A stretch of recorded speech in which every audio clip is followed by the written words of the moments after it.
In Kibo out there somewhere. Yeah, I think it's going to have a little bit of rain, so it's good to get it in. Well, I'd like to welcome everyone to Stockbridge Library's online poetry series entitled Medicine for the Soul.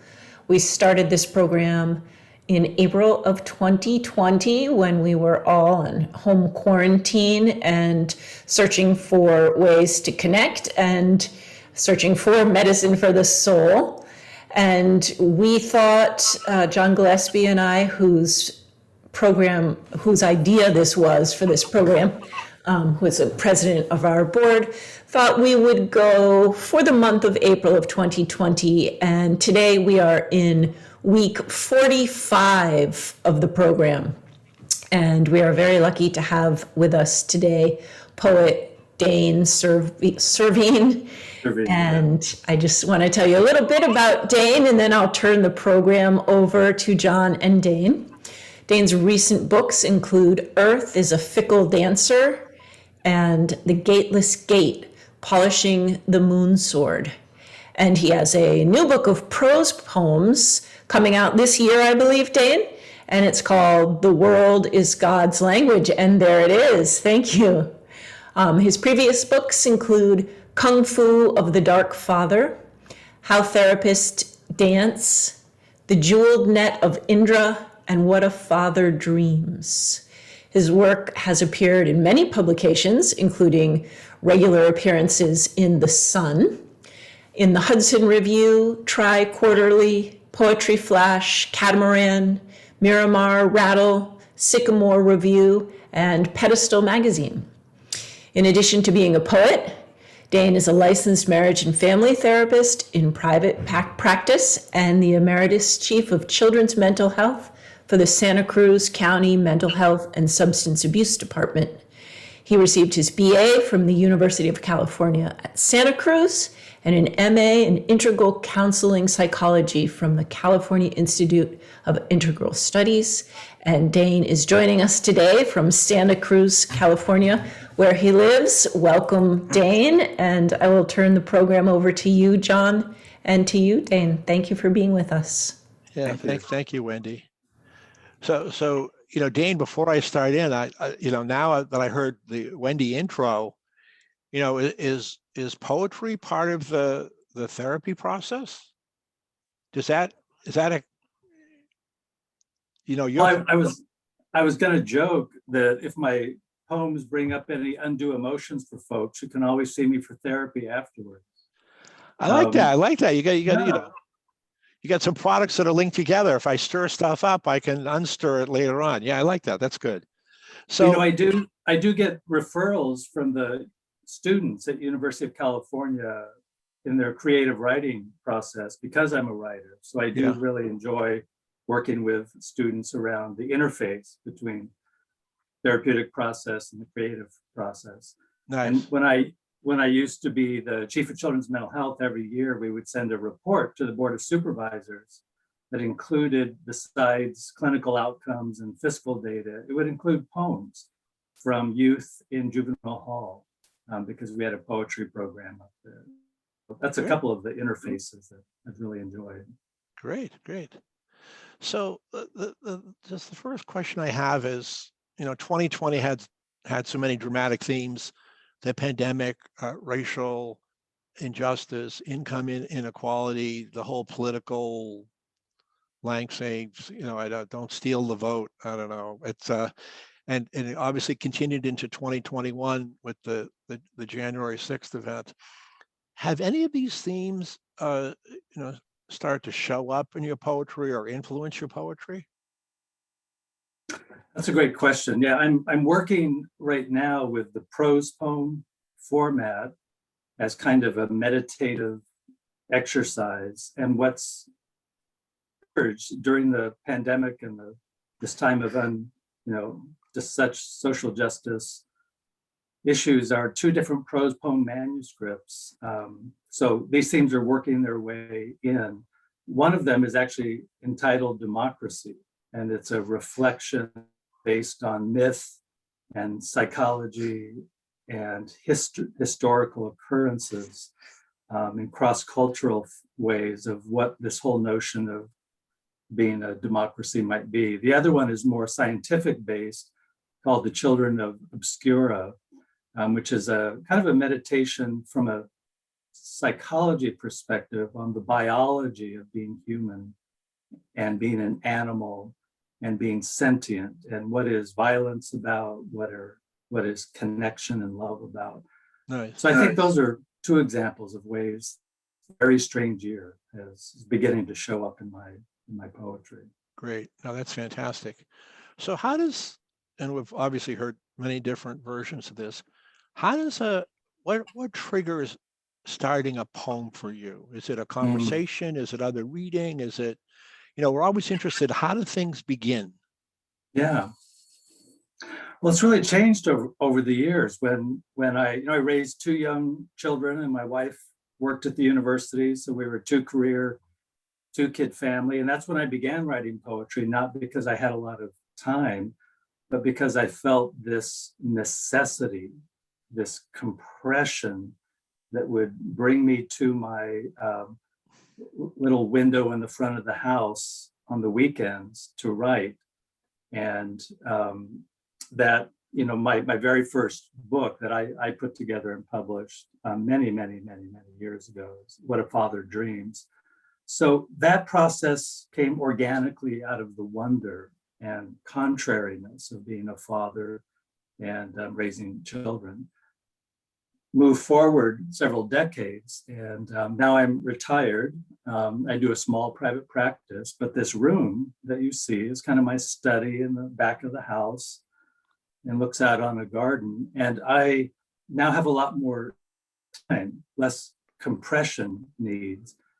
And what I found myself doing is there's a Japanese journaling form called Zuhitsu or Zutsu, that is kind of a throw everything in the kitchen sink into your daily journaling practice. There's, kind of modernistic versions of that in American literature.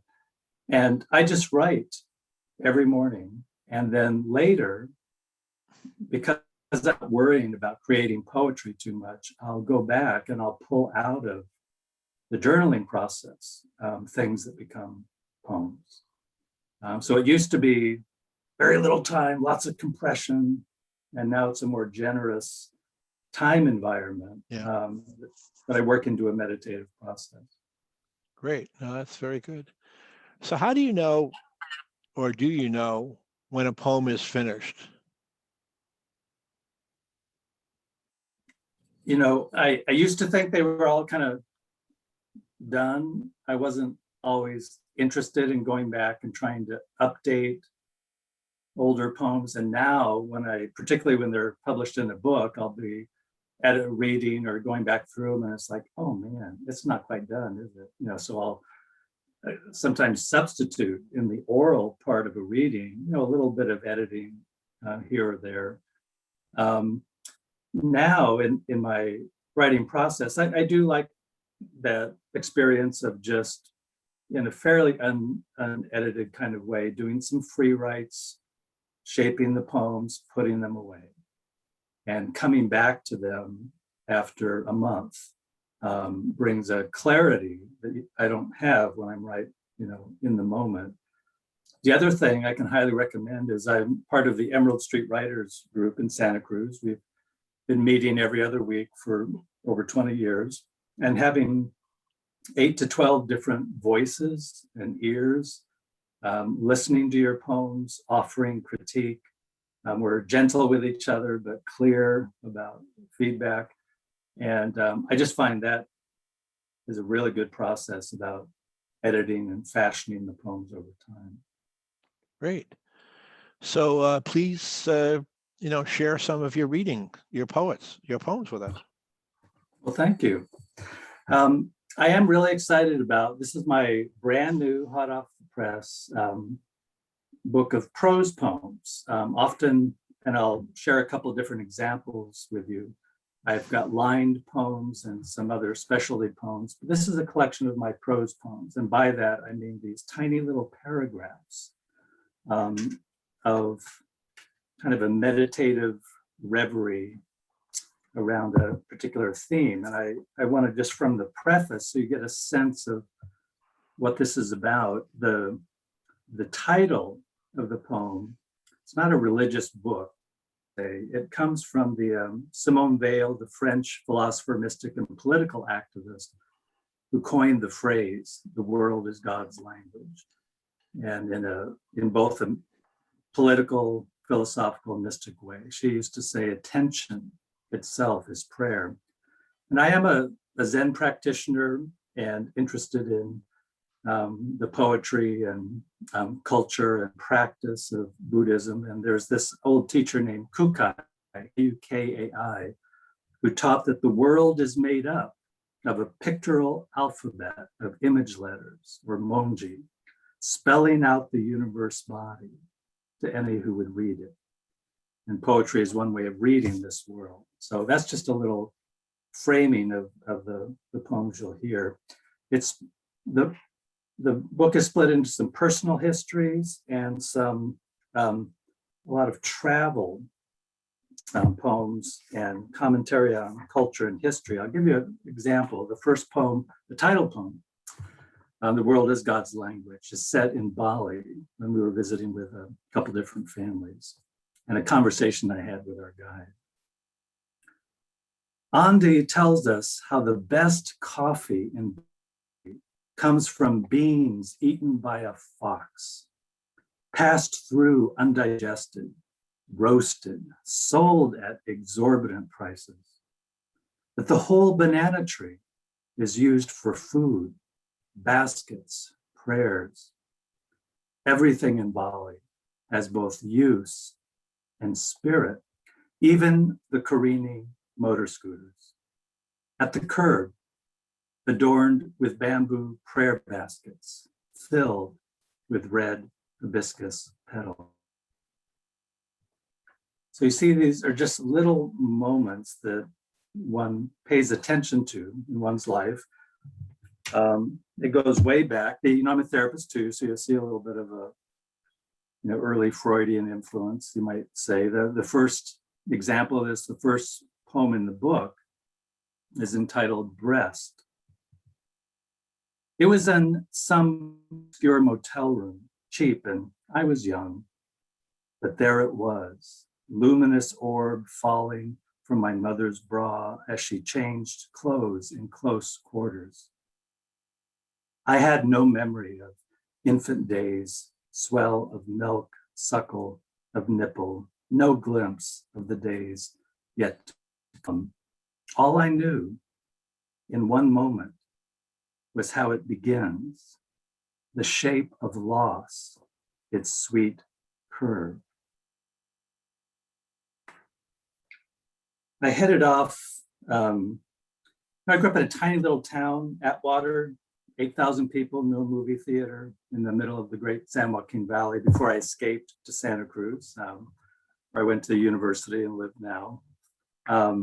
But those early experiences were very formative. And after working in a tomato cannery for summers, a friend got me a job in a psychiatric ward as an aide, and I fell in love with helping people. But I learned that it's kind of a dangerous business. So this poem is called "Bruised." When I was 20, I started work at a psychiatric ward. After 3 summers in the tomato cannery, the mending of bruised minds appealed. No rejects crushed into paste, each red heart cupped, soothed, repaired. But on my first day, the nurse whispered that the head psychiatrist had hanged himself home that morning. There are hidden blows. You must first save yourself.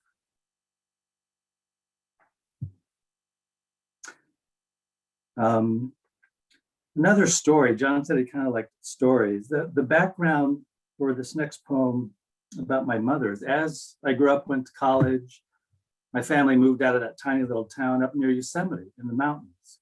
And about 38 acres of land, and my father who was stationed in Japan during the Korean War, fell in love with everything Japanese and built what he called the village of Shangri-La, a series of little hexagons up in the mountains that we would come back from college, and they ran a bed and breakfast. And it was quite a magical place. And as my mom got older, after my father died, she lived up there all alone, way up in the mountains, and we'd visit. And so this poem is one of those moments. It's called World Yoga. Yoga in the outdoor pagoda hexagon with my 80-year-old mother. Thin summer screen decorated with orange and green butterflies keeps the bugs out, still lets the world in. A smiling stone Buddha watches every move. 6 gunshots echo from a rifle in the hills. A hunter stalking squirrel, birds, even deer. My mother doesn't mind. Death, she says, is just another way the world moves. Her way of being in the world was itself a kind of yoga, I thought. My aunt and uncle,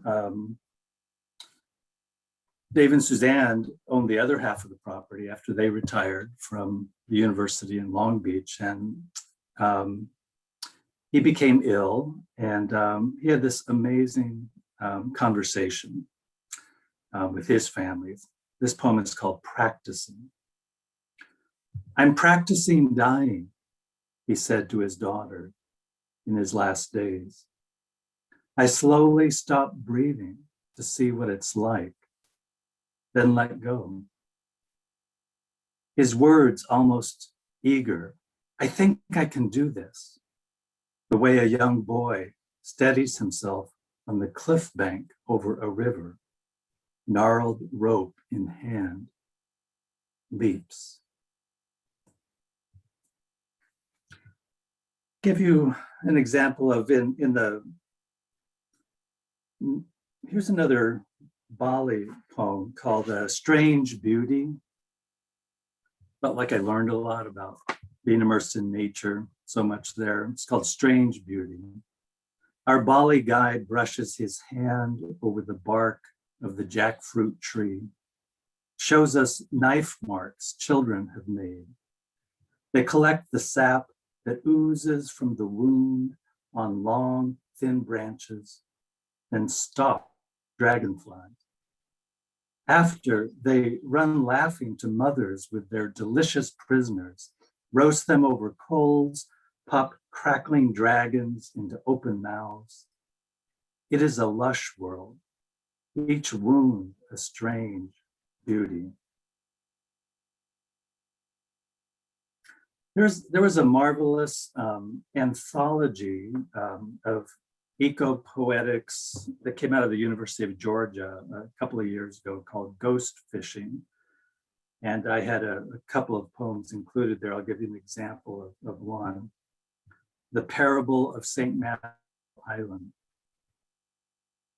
The Coast Guard brought 29 reindeer to this island in the Bering Sea as a backup food supply for the 19 soldiers stationed there. After World War II, the base was closed. 13 years later, 1,000 reindeer fed on the 4-inch thick mat of lichen that covered the island. Then 6,000 a decade later. In just 3 more years, travel found only a small herd, not much lichen, and fields of reindeer skeletons. Soon it was only skeleton. The anthology is a kind of a great way of addressing some of what's happening in nature in the world today. This book also has I worked in my way through school in psychiatric wards and was really touched by numbers of those encounters. This one is called Union. They were married, both stricken with Alzheimer's, living together in one room at Harbor Hills. They would constantly try on clothes.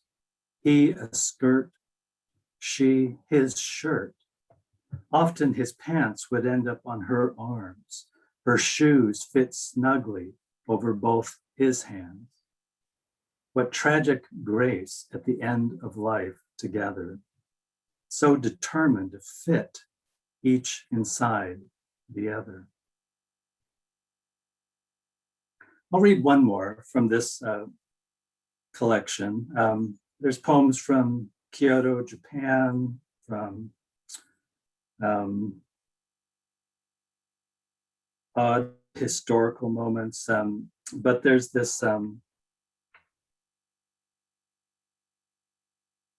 years ago when we were traveling Italy, there was just this moment. And I, like poets do, right? You write it down a little journal and come back later. And it just ended up as a very small thing. It's called the Duomo in Siena. Amid the cleric's call for quiet in the cathedral, two infants in baby carriages are strolled inside the cavernous silence, eyes immense, tiny mouths echoing each other. Ah, ah, ah. So that gives you an example of that. I'll read just a couple of poems from two other books. The one from 2 years ago, which has more of my lined regular poems, so to speak, if there is such thing as a regular poem. This is called Earth is a Fickle Dancer. The previous one, was from 16 Rivers Press. If you're interested in it, you can just Google 16 Rivers Press.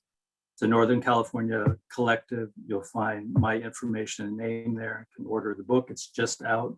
This is from Main Street Rag. And you can find all this material and more, including my therapy site, if you just Google Dane Cervine Writes. And I'm the only Dane Cervine in the world, apparently, so you find me pretty readily. But the title poem here is called Earth is a Fickle Dancer. It's a true story that happened when I was visiting San Francisco to the Academy of Sciences and reading a lot about the Earth that we think is so, that you can count on, is actually pretty fluid. At the Academy of Sciences in San Francisco, there is a fluid map of the world where one can spin the silver toggle with a finger, watch familiar continents swim like fish round a globe I thought reliable. Once, a single vast ocean we now call Panthalassa surrounded the supercontinent Pangaea in the southern hemisphere. This restless Earth always moving, tectonic plates cavorting. The Americas thrown from Africa, India a leaping dancer thrust at the immovable body of the Himalayas.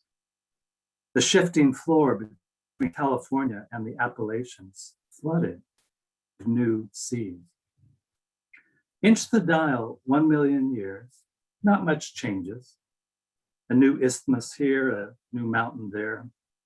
But spin the silver disc like the 6-year-old who muscles his way in between my torso and the luminous map. Let me see, let me see. And the world reveals itself as the flamenco dancer it is.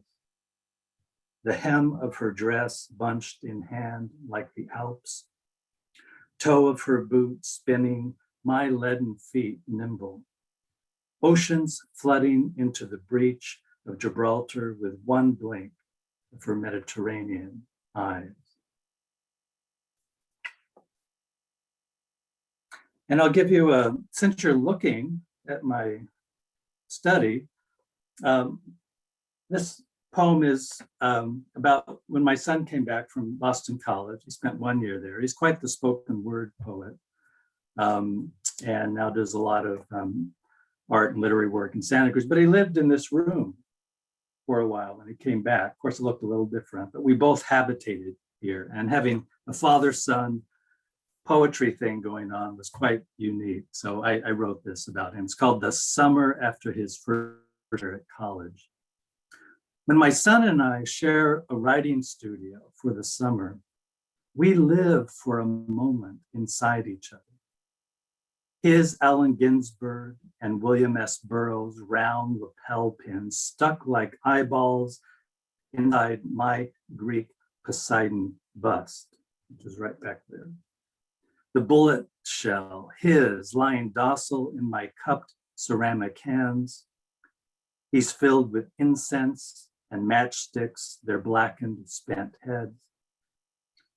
This morning we switch places. He back upstairs to my empty bed while I come early to the studio to write, move his vintage Royal typewriter to the side, examine his I got absolutely pissed in Ireland shot glass, the Samuel Riley's tattoo sticker, even his brown arrow wallet, which I secretly open, laugh at the mugshot of Jack Kerouac inserted next to his own driver's license, the open mic poetry flyer folded in the billfold next to his lone $1 bill.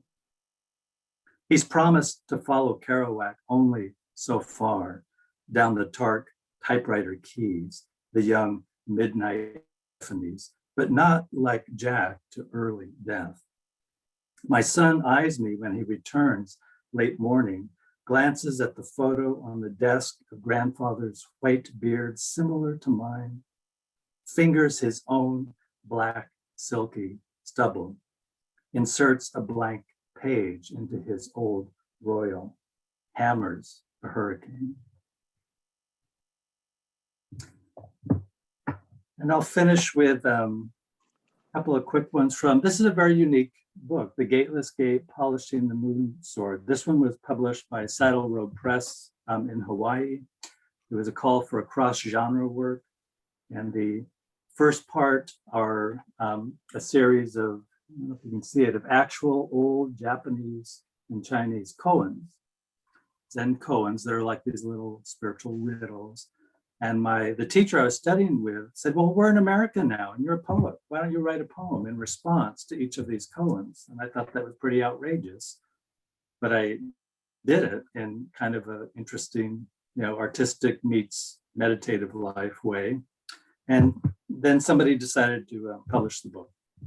So this will just give you an example. I won't read the whole koan. Some are just a sentence long. This is kind of a long koan about what do you do when it's dark outside and you can't see. And my response to it was called Waking to the Dark.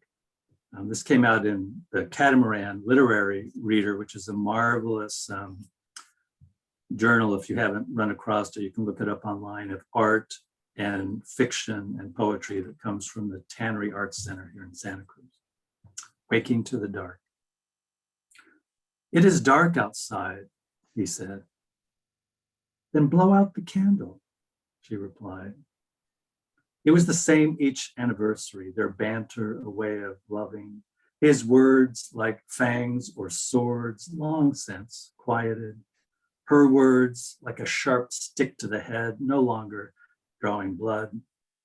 They'd climb the peak each year with their tortured journals, burn them page by page in a Tibetan prayer bowl. Take one silver hair from the head of the other, let it float down over the cliff into vast space, like a secret no one could trace. The world is like this. Someone says, it is dark outside, and another replies, then blow out the candle. And in Zen, there's a notion of, if it's too dark, move closer to something, get quiet, feel your way through. So the last poem I thought I would read is about, kind of in honor of my mom. She died about months ago. She came to live with us here at our home for about 7 years when she got a little too old. And it was so amazing to have her surrounded by family. And the second half of the book, called Polishing the Moon Sword, are little prose poems based on ancient Chinese and Japanese folk tales. So these are actual traditional stories that I kind of write a poem through. This one's called Abandoned Old Woman.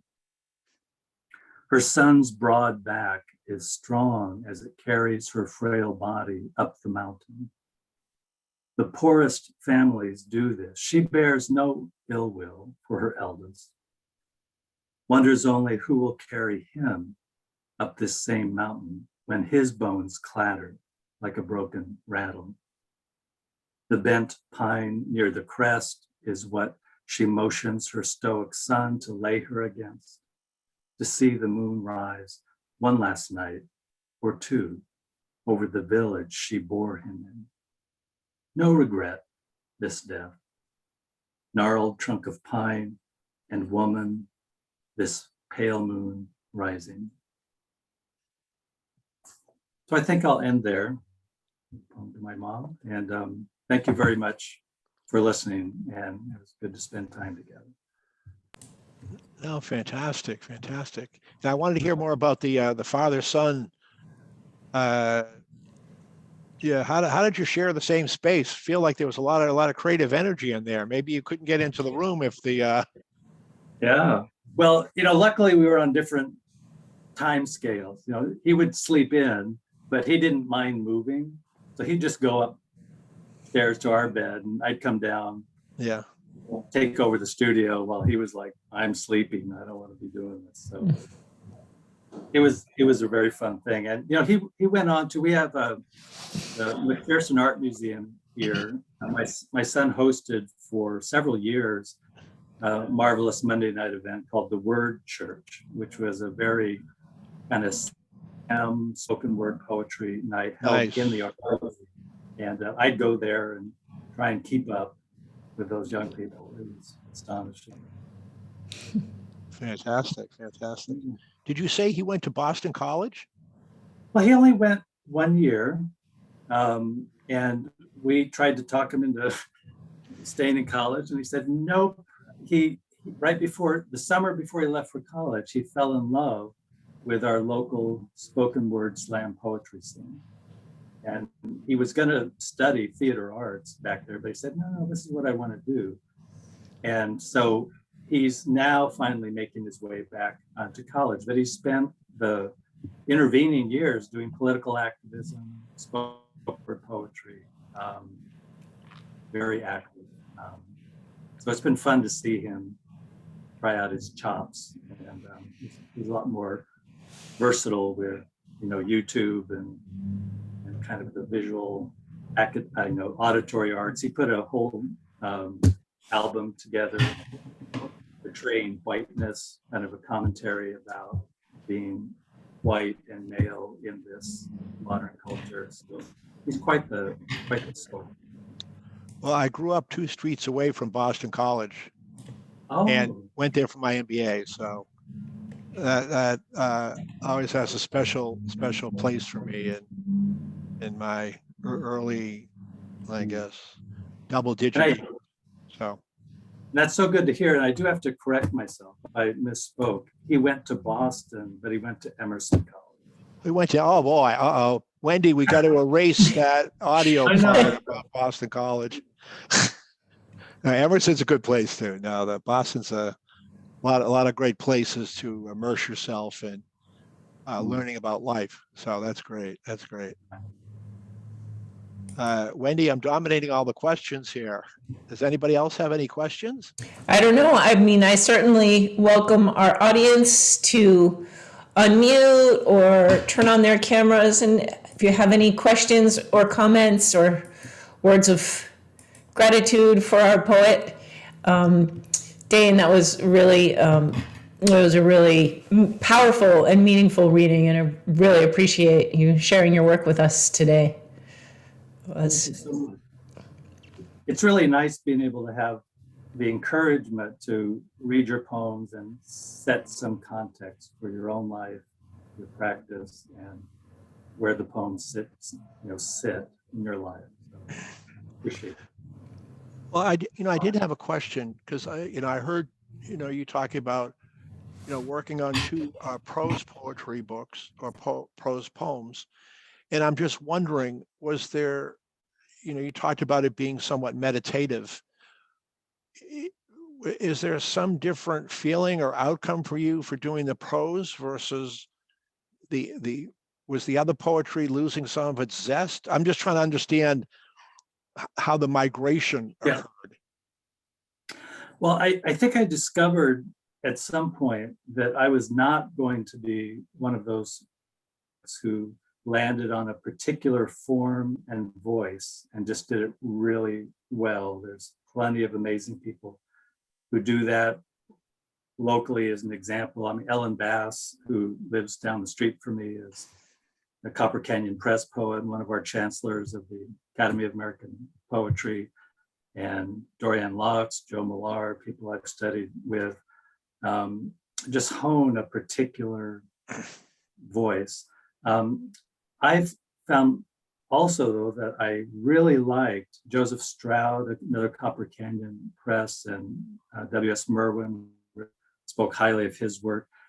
He would have a variety of different tiny little 6-line poems, big, long epics, historical poems of 8 to 10 lines.